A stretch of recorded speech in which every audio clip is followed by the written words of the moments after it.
Hello, Catch Up Crew. Hello, Trish. Welcome to Poetry Time number 69. We've got innuendo and sex poems for you. Might be a bit of a hard session, so bear with us. Anyways, sorry, couldn't resist myself. Katie, Andy, which one of you wants to go? Katie, you go. Okay. Because I already read the. Yeah, I'm thinking. Cool. Let's start with some silly from this book, which Mike ordered me to buy. It's called You Are a Map. In bed, my fingers trace your contours, caress the lines from coastal margins, slide along secluded pathways, and linger in hidden beauty spots before a gentle incline leads them to the peaks of two majestic hillocks, separated by a narrow ravine which I follow down until Scrubland arrives as a surprise and gives way to enchanting forest. I prepare to plunge into the interior, but then I am told to turn off the light. And so I carefully fold my scale 1 to 25,000 Ordnance Survey OL4 map of the Lake District Northwestern area, including Keswick, Cockermouth and Wigton, before placing it in my bedside drawer, along my pipe, nail clippers and loose change.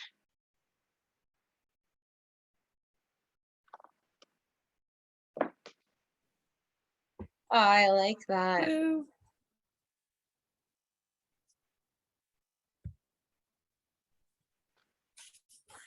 Did I miss much?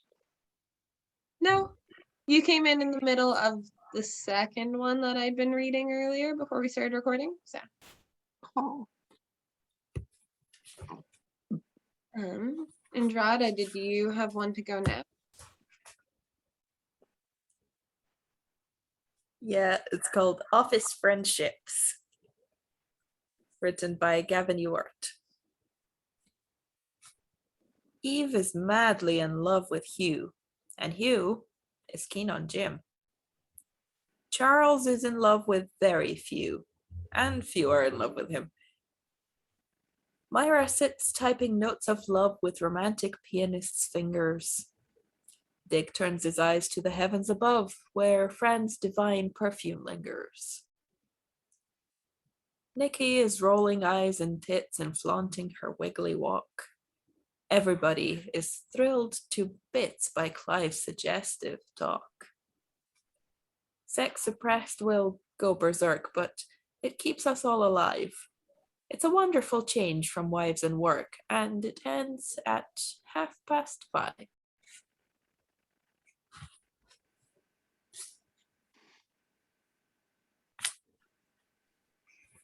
That's fun. I really like the kids' nursery rhyme contrasting with sex stuff feel. Something about that amuses me greatly. I don't really have any that quite go after that, but I could just read one. Katie, if you have one that goes well after that, you are welcome to it. I have another silly Brian Bilson one. Yes. Called Coquet? Coquette? Coquet.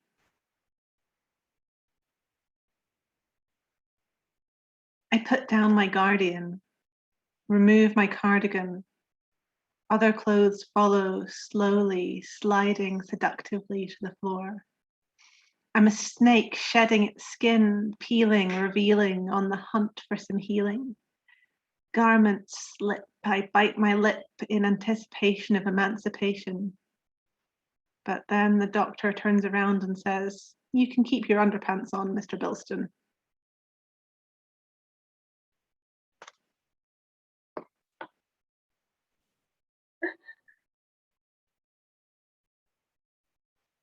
Oh, that's good. Brian Bilston is so fun.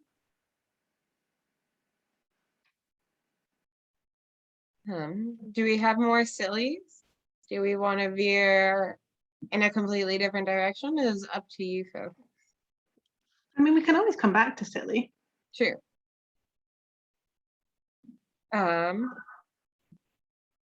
Feel like the tones of mine are super jarring after that. Actually, just the tones of the other Megan Valley ones. Maybe I'll read one about persimmons.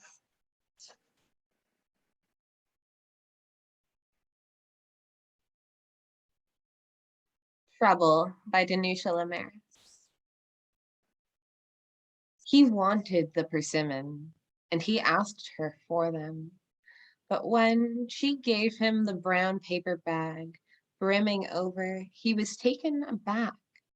Did he really need that many? Still, he brought them home to his wife, and soon there were persimmons ripening on the kitchen counters, lining the windowsills, each day growing more and more succulent until the air was thick and sweet with their scent. At breakfast, he'd break one open with his spoon, the skin supple and ready to give. Stir it into his hot cereal. Indescribable the taste, and a texture he might have described as a sea creature meets manna from heaven. When he ate one, he thought of her. And when he saw her, he thought of the persimmon. When when her arm brushed just barely against his, did he imagine they both felt the same quickening? In myth, fruit is usually the beginning of disaster, and the way they made themselves so obvious, an almost audible orange against the white walls, made him wish he'd never asked her for them, didn't have to smell them sugaring the air with rue as he sat there, face lowered to the bowl, spooning the soft pulp into his mouth.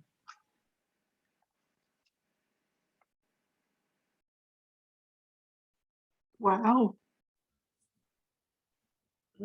Persimmons, huh?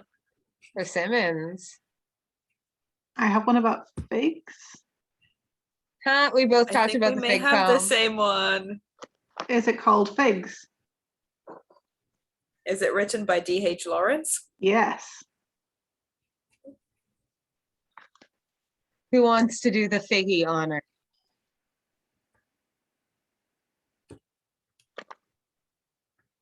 Me. I want Okay. to.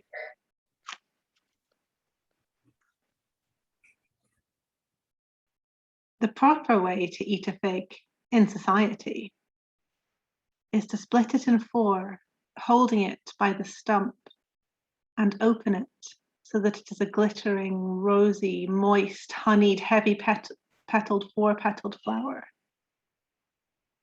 Then you throw away the skin, which is just like a four-sepaled calyx, after you have taken off the blossom with your lips. But the vulgar way is just to put your mouth to the crack and take out the flesh in one bite. Every fruit has its secret. The fig is a very secretive fruit. As you see it standing growing, you feel at once it is symbolic, and it seems male. But when you come to know it better, you agree with the Romans, it is female. The Italians vulgarly say it stands for the female part, the fig fruit, the fissure, the yoni, the wonderful moist conductivity towards the center. Involved, interned, a flowering all inward and womb fibrilled and but one orifice. The fig, the horseshoe, the squash blossom, symbols. There was a flower that flowered inward, wombward. Now there is a fruit like a ripe womb. It was always a secret. That's how it should be. The female should always be secret. There never was any standing aloft and unfurled on a bough like other flowers in a revelation of petals. Silver pink peach, Venetian green glass of medlars and sorb apples, shallow wine cups on short, bulging stems, openly pledging heaven. Here's to the thorn and flower, here's to utterance, the brave, adventurous Rossicay. Folded upon itself, and secret, unutterable, and milky sap that curdles milk and makes ricotta, sap that smells strange on your fingers that even goats won't taste it. Folded upon itself, enclosed like any Mohammedan woman, its nakedness all within walls, its flowering forever unseen. One small way of access only, and this close curtained from the light. Fig, fruit of the female mystery, convert an inward, Mediterranean fruit with your covert nakedness, where everything happens invisible, flowering and fertilization and fruiting in the inwardness of you that your eye will never see till it's finished, and you're overripe and you burst to give up your ghost, till the drop of ripeness excludes, and the year is over. And then the fig has kept her secret long enough, so it explodes and you see through the fissure the scarlet, and the fig is finished. The year is over. That's how the fig dies, showing her crimson through the purple slit like a wound, the exposure of her secret on the open day, like a prostitute, the bursten fig making a show of her secret. That's how women die too. The year is fallen overripe. The year of our women. The year of our women is fallen overripe. The secret is laid bare and rottenness soon sets in. The year of our women is fallen overripe. When Eve once knew in her mind that she was naked, she quickly sewed fig leaves and sewed the same for the man. She'd been naked all her days before, but till then, till that apple of knowledge, she hadn't had the fact on her mind. She got the fact on her mind and quickly sewed fig leaves. And women have been sewing ever since. But now they stitch to adorn the bursten fig, not to cover it. They have their nakedness more than ever on their mind. They won't let us forget it. Now the secret becomes an affirmation through moist scarlet lips that laugh at the Lord's indignation. What then, good Lord, cry the women.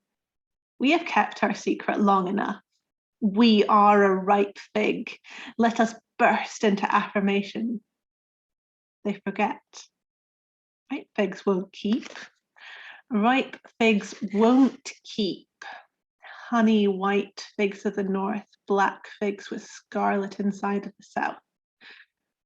Ripe figs won't keep in any clime. What then? When women the world over have all bursten into self-assertion, and bursten figs won't keep.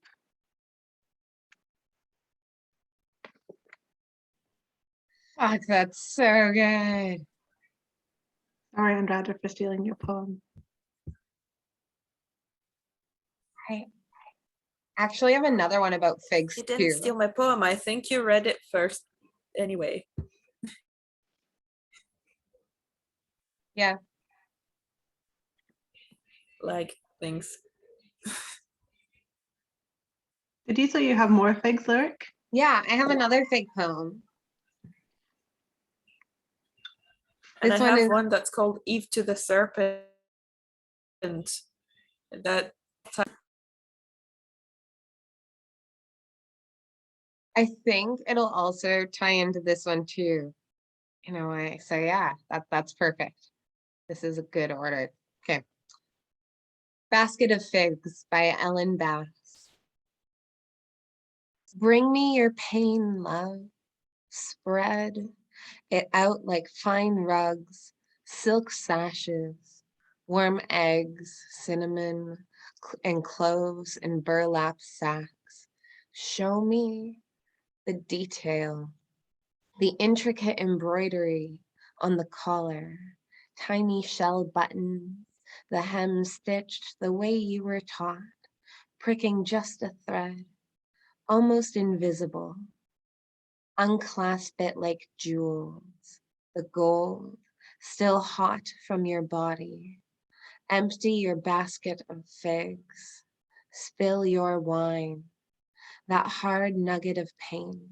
I would suck it, cradling it on my tongue like the slick seed of a pomegranate. I would lift it tenderly, as a great animal might carry a small one in the private cave of the mouth.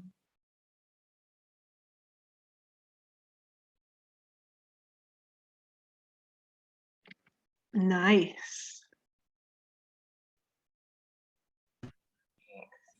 Also, thank you, Google, for leading me to that today. Also nice.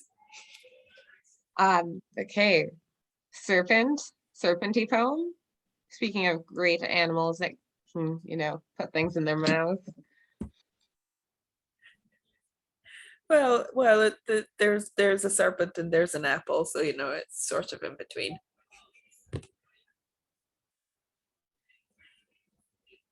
Okay, so this is Eve to the Serpent by Catherine Smith. Stretched on tiptoes, knowing your eyes are flickering over me, at my sex especially.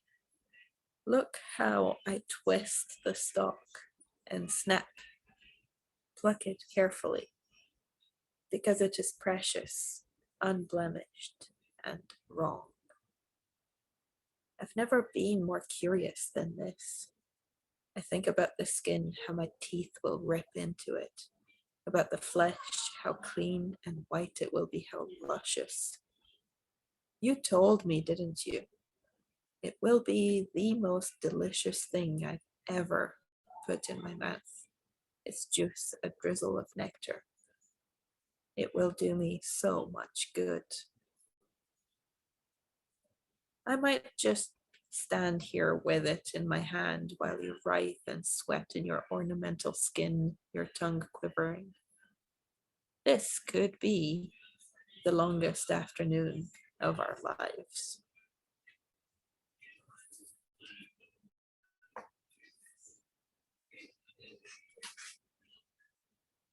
Wow. I remembered another apple poem that I could do, and then I'll give it a break for a bit and let you two bounce between them, because I feel like I've been reading a lot. But thank you for reminding me of this. Fucking love this poem. You've probably heard it from me before. I Watch Her Eat the Apple by Natalie Diaz. She twirls it in her left hand, a small red merry-go-round. According to the white oval sticker, she holds apple number 4016. I've read in some book or other 4015 she held before this one, each equally dizzied by the heat in the tips of her fingers. She twists the stem, pulls it like the pin of a grenade, and I just know somewhere, someone is sitting alone on a porch, bruised, opened up to their wet white ribs, riddled by her teeth. Lucky. With her right hand, she lifts the sticker from the skin. Now, the apple is more naked than any apple has been since two bodies first touched the leaves of ache in the garden. Maybe her apple is Macintosh, maybe red delicious. I only know it is the color of something I dreamed, something I gave to her after being away for 10,000 nights. The apple pulses like a red bird in her hand. She is setting the red bird free, but the red bird will not go. So she pulls it to her face as if to tell it a secret. She bites, cleaving away a red wing. The red bird sings, yes. She bites the apple, and there is music. A branch breaking, a ship undone by the shore, a knife making love to a wound, the sweet scrape of a match lighting the lamp of her mouth. This blue world has never needed a woman to eat an apple so badly, to destroy an apple, to make the apple bone, and she does it. I watch her eat the apple, carve it to the core, and set it wobbling on the table. A broken bell I beg to wrap my red skin around until there is no apple. There is only this woman who is a city of apples. There is only me licking the juice from the streets of her palm. If there is a god of fruit or things devoured, and this is all it takes to be beautiful, then God, please let her eat another apple tomorrow.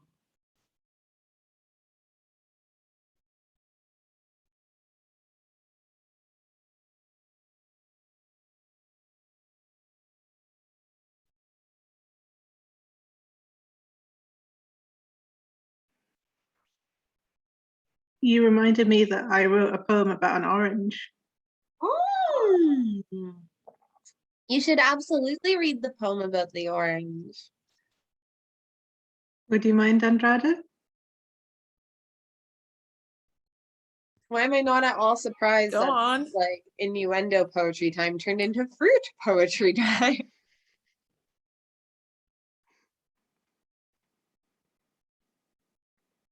An ode to the pleasures of eating an orange in the shower. It begins with the anticipation, the feel of it in your hands, round, heavy, full, ripe, cupped in your palm. A present waiting to be unwrapped.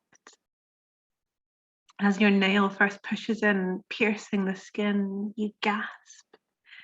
It's so sudden, so intense. The fragrance, dizzying, fills the surrounding air. You start peeling, teasingly slow at first, revealing the white plumpness within. Then, as your hunger grows, becoming more reckless, ripping the skin, your nails scoring the flesh, discarded peel falling unheeded around your feet. A moment, a breathless pause. Slow down, enjoy it, but you're desperate, plunging your thumb deep into the center, totally enveloped, eager to split, to open up, tantalizing yourself. You inhale the scent, imagining delaying that first taste until you are gasping, your tongue aching with longing. The smooth skin so soft against your lips. Your mouth opens in involuntary surrender. Overwhelming sweetness saturates your senses. The yielding, slippery flesh parting. Bursts of juiciness flooding your taste buds. Your initial thirst slakes.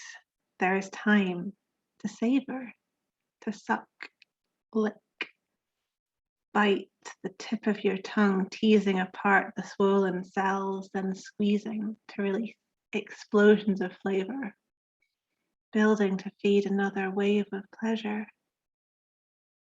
All too soon, it's over. The stickiness dissolving, flowing from hands, mouths, arms. The sweetness, just a lingering memory. You become aware of the tangle of peel on the floor in surprise. Your body is clean. So why do you feel so filthy?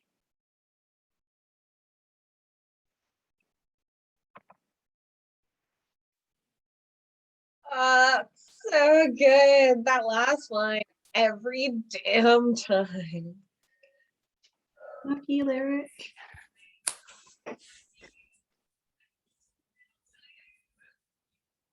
Yep, what lyric said. I'm so glad I have oranges right now.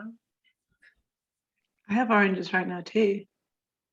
Excuse me while I go take a shower. I know everyone's after poetry play. Have you had an orange in the Already shower, taking a Andy? shower.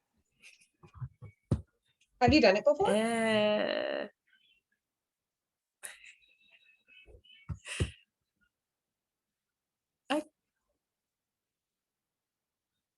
Maybe, I think after we talked about it last time.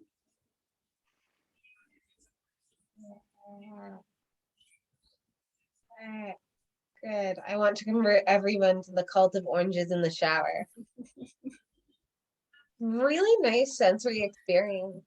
Like if I owned a house, I think it would be an interesting thing to do sometimes to just have a little shelf outside of the bathroom where the little basket of oranges on it, so that on your way into the bathroom to go shower, you can go see it and be like, oh, hey, look, an orange. What a great idea. I should just take this in the shower with me. And then they're always exactly where they need to be for me to remember that that's a thing I can do. I have a friend whose family has a house down on the coast in Devon, and they have a multi-person shower room because they often have the whole family staying there and they all come up from the beach and everyone wants to have a shower at the same time. Imagine like loads of people with Practical. oranges. That sounds really fun. Maybe at a dance retreat, if there's a room like that somewhere, we can bring a bunch of oranges and have a shower party. And we can all eat oranges in the shower and maybe sing in the shower together. I would definitely be up for that. Yeah, that sounds like a pretty great way to pass some time. Right? I'm so glad you guys are the kind of people who I can be like, hey, do you want to have a shower party with some oranges together? It's like just not weird. It probably would have been weirder if we hadn't spent the last year and a half reading each other saucy poetry. Yeah, that's True. I don't know if it would have been like that weird of a thing to suggest before. It's more comfortable of a thing to suggest now. But before we would have probably just laughed about it. Rather than gone, right, where's the shower? Exactly. So Devin, you say.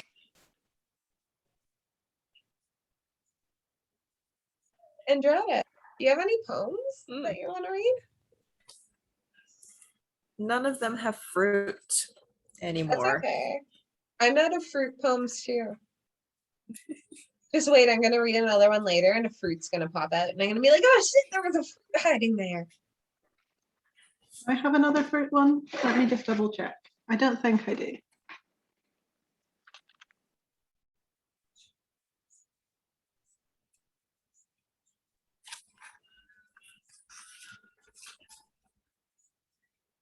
No.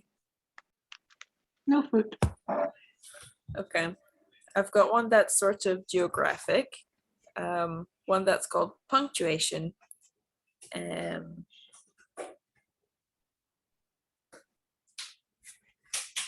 Oh shit, I totally do have one that mentions a random fruit in it, but it's not about fruit, so I don't need to read it now. But in retrospect, I'm pretty sure there's a cherry in that one. Yeah. Yes, Andrada, trust And your there's gut. one with textures. Ooh.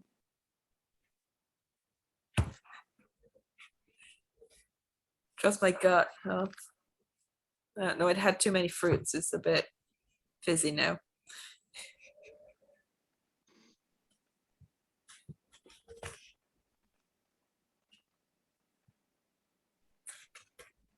Let's go for punctuation. By Claire Dyer.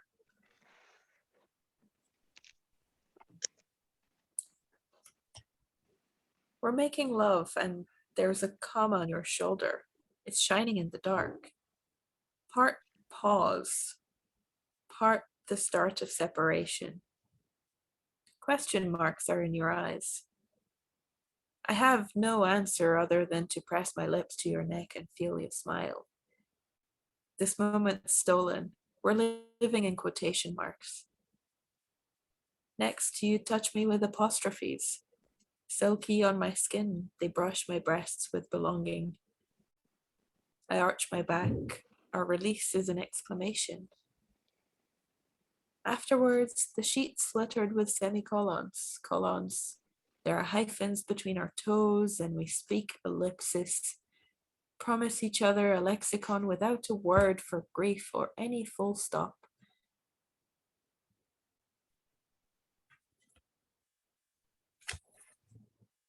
Well, that was charming. Oh, I really like that. Who is that by? Claire Dyer, Dyer. I'm gonna save that one. I really like that.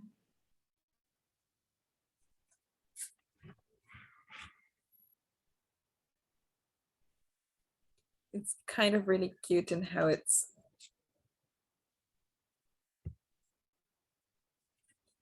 not ending.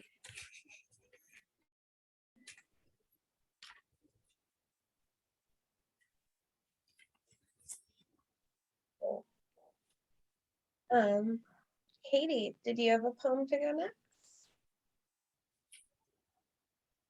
I have a Liz Berry one, but it's quite intense.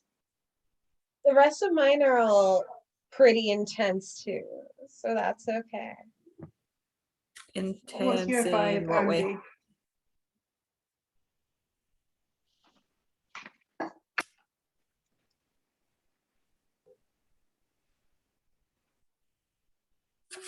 Intense in a Liz Berry way.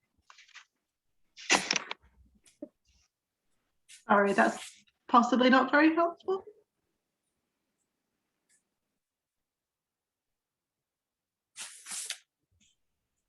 We could just go for abrupt tonal shift. We've done it before. Trust your gut. Do Do what you have feels any right. more silly ones, Andy? Or charming?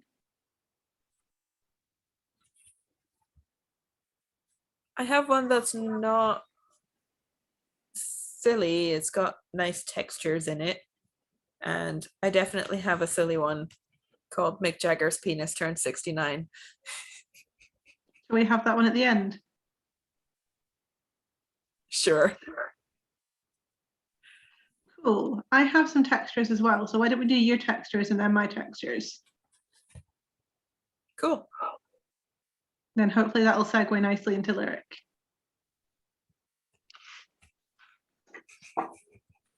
It'll work. On being Yeah, in there's bed with your brand new lover by Amy Key. I've abandoned vanity since I became a body of threads never quite made since you rippled the apparent skin of me.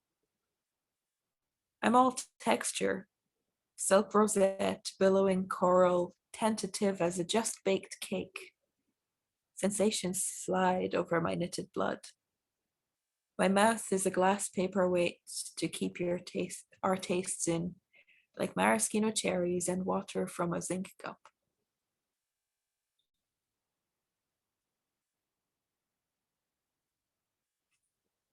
That was it. Nice and sweet. Oh, I like that. And there was a fruit. There were cherries. Oh, there was a cherry in it. Yeah, but they weren't central to the poem. Same thing with the one I have about cherries too, so that's okay. I'll do that one after Katie's. This is the Silver Birch by Liz Berry from this wonderful book.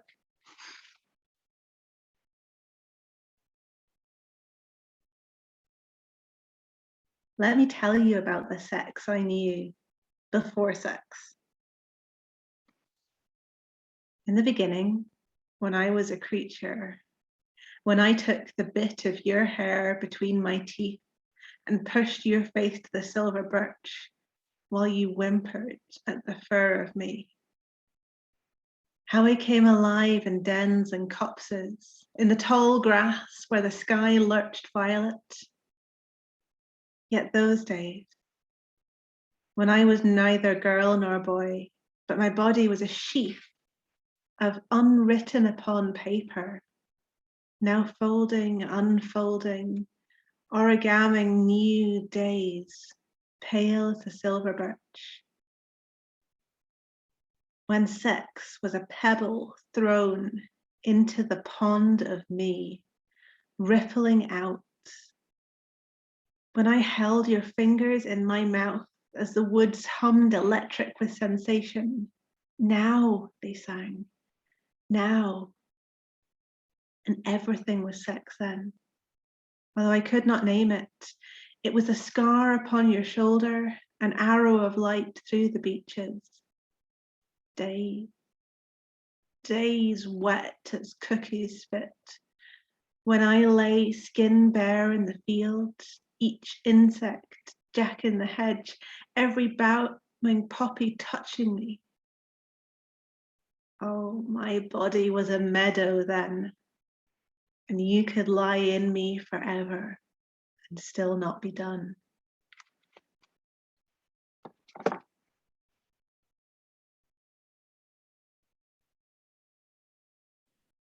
Oh, it's so good in the ending. Okay, cool. I was worried the one I was doing next was going to be like a really graphic change, but like with that ending, I mean, it'll still be a graphic change, but it won't be as graphic of a change. Also, are you guys okay? Are you folks okay with getting graphically sexual? Okay.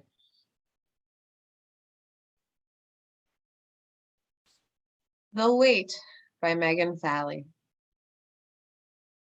When I tell the story about how I reunited with my former fat camp friend after I saw her on a feminist queer porn site getting fucked by a woman in a fishnet bodysuit who was role-playing her boss, the response is always, what does she look like now? And I know the answer is not, super wet, clutching to a bedpost and expanding, pussy like a black hole, black gloved, lady fist fully inside, definitely enjoying herself. No, they're asking what it always comes down to. Did she put the weight back on? As if the weight were a heavy coat of dead, rotting rabbits. People generally let you know that they prefer you without the coat. The answer to what she looks like now is great, a triumph, larger than the starving culture. What a feat this is. The summers we spent trying to corral the animals of these bodies into cages of protruding ribs, wanting flat bellies as glossy as a magazine full of diet tricks, are only paintbrush and airbrush those Julys. Believing love only comes for the little, for what you can wrap your hands entirely around. And here she is, taking space like a comet. Here she has roared an intranet-wide, fuck no. There's no shame in the way her thighs echo and earthquake, in pleasure, no shame in the way her belly and cum spill, and her tears do not ever. She says yes, doesn't push the dessert of pleasure away, saying, no, I really shouldn't. She should. She plucks the cherry, and it squirts in the ecstasy of her teeth. I've never seen anyone in my life look so beautiful. She is my favorite after picture. She looks free in a way that I envy, the way that I sometimes look at birds.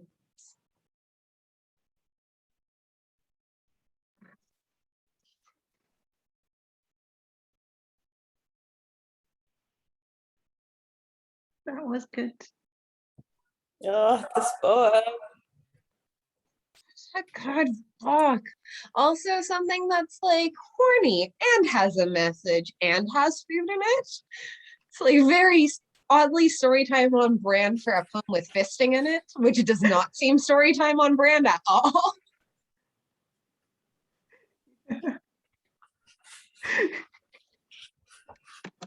Yeah. Like it. I fucking love that poem. It's just so fucking smart.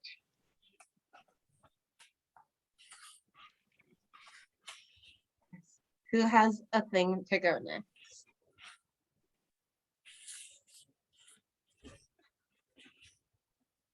I am all out unless you want me to read lots of Rupi Kaur poems.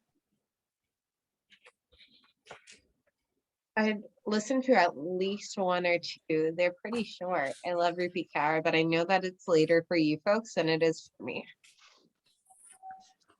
I could do a couple. There are many, as you say, they're very short. And I Andy's have gonna a close really us with terribly graphic poem that should not be recorded, like ever. perfect. So So an after after chat? chat.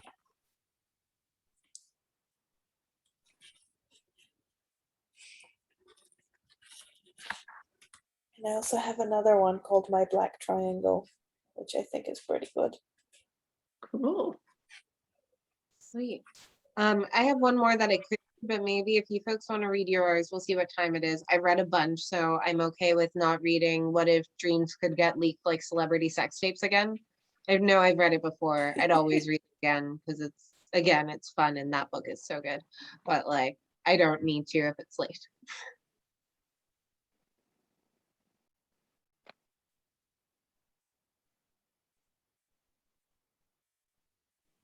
Yeah. Katie, do you want to go with some Rupi Kaur, and Andy, you'll read the Black Triangle one in whatever order you two feel like?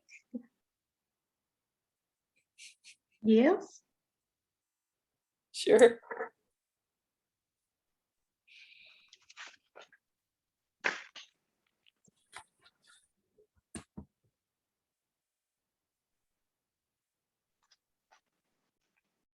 The very thought of you has my legs spread apart, like an easel with a canvas, begging for art.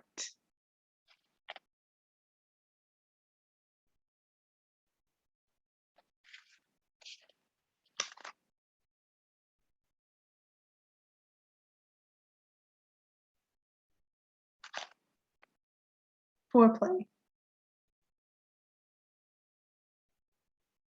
You wrap your fingers around my hair and pull. This is how you make music out of me.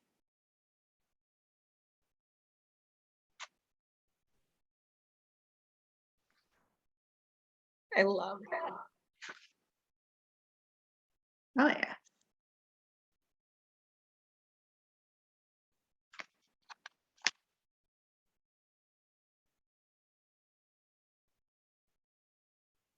I'm going to keep going, Andy, until you start reading other poems.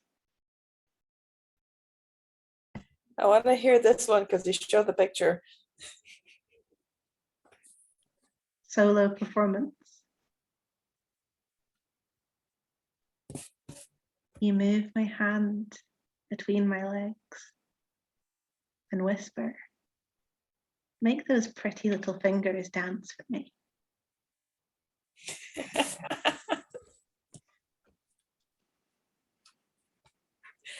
I think that would follow nicely with Black Triangle.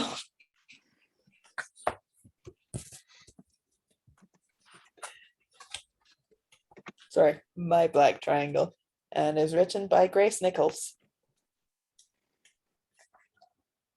My black triangle sandwiched between the geography of my thighs is a Bermuda of tiny atoms forever seizing and releasing the world.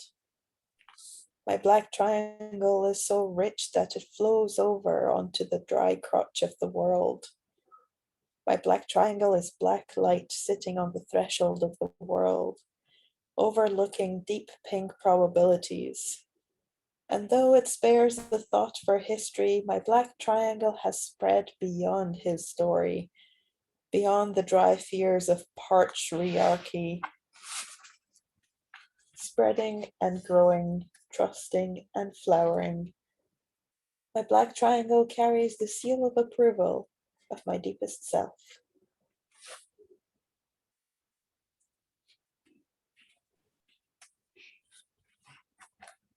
I like that. Patriarchy.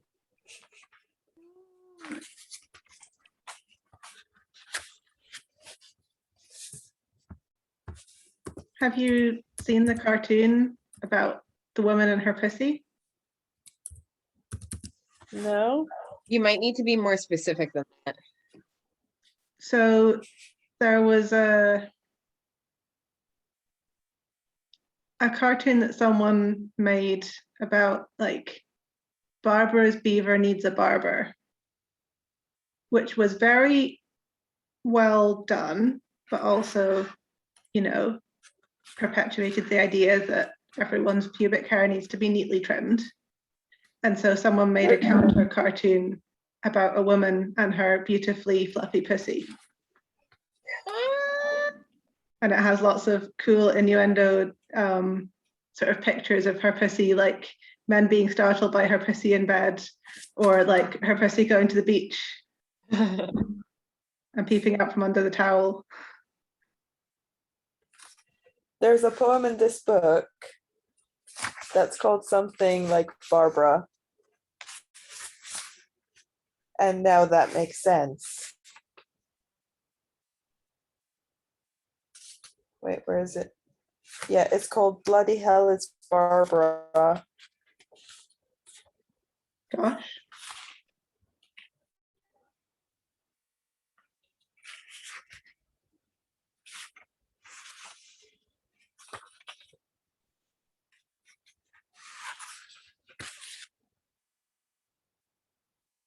But I have a feeling that this Barbara is much more of a horror image than what that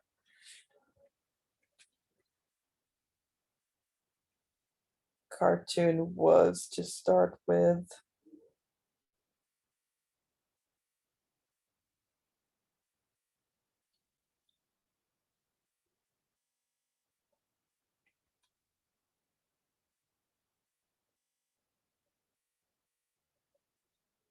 Also, yeah, it's pretty terrible, so I'm not going to read it.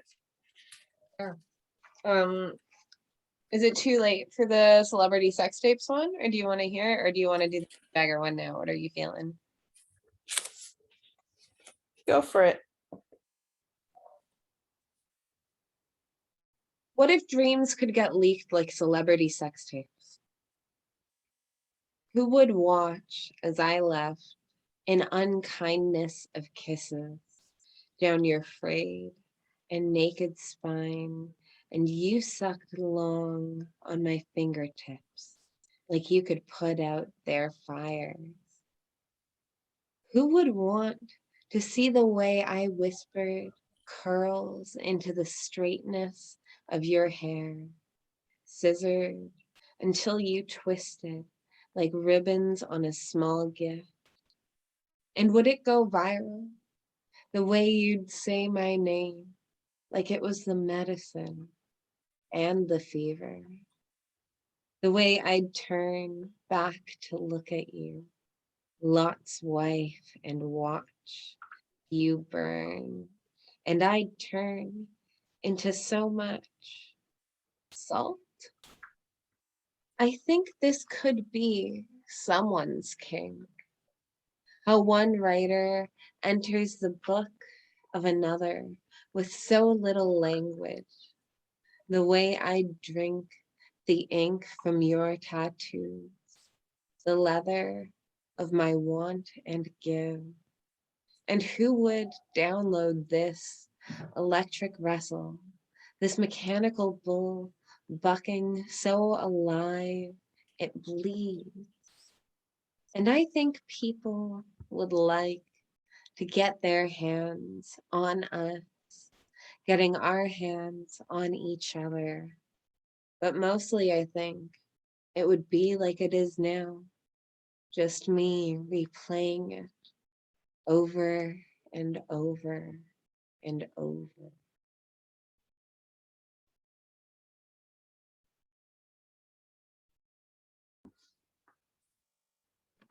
You have an impeccable taste in poetry. Thank you. In all fairness, most of the ones I've read tonight are Megan Fally, so Megan by Megan's work.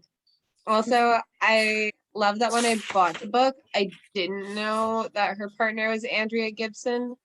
But now the line about how one writer makes their way into the book of another makes so much sense. Like, ah.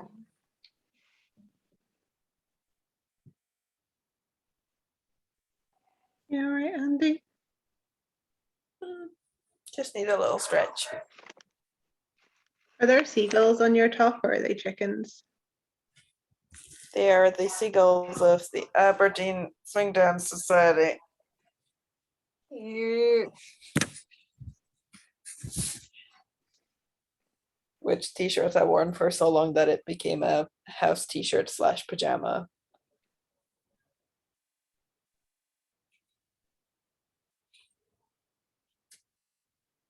So are you gonna read us a Jagger poem? Sure. I was just about to ask if you're ready for it.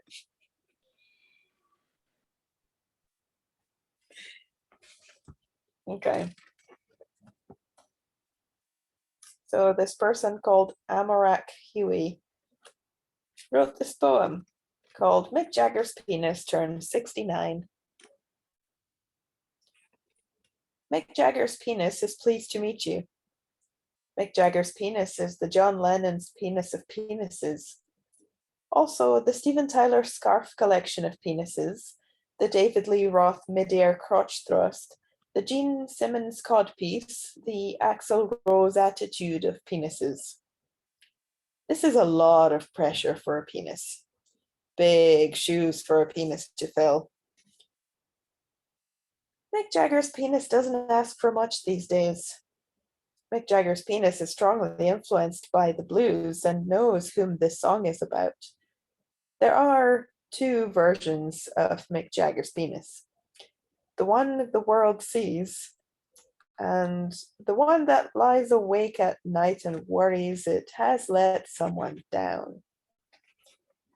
Sometimes it wants to be remembered, to leave its mark on the world. It wants to be more than footnote punchline punching bag. Sometimes it just wants to be held. It grows weary of everything having two meanings. If you ask Mick Jagger's penis about its dreams, it will tell you about a certain lightning storm over a certain lake, which means nothing more or nothing less than what it was. The dark water, the sky splitting open.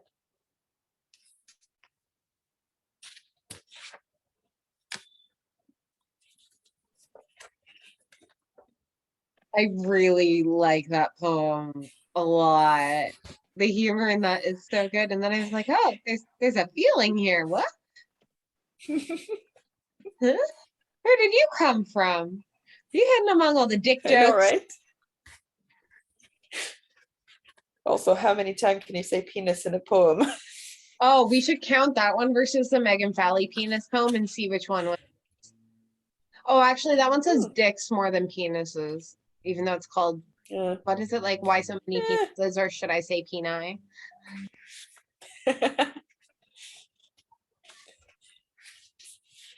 Oh, I think on Mick Jagger's penis's 69th birthday. Not Mick Jagger, it's just the six. That's a good goodbye to the Catch-Up Crew. Good night, Catch-Up Crew. We hope you enjoyed all of the everything that was.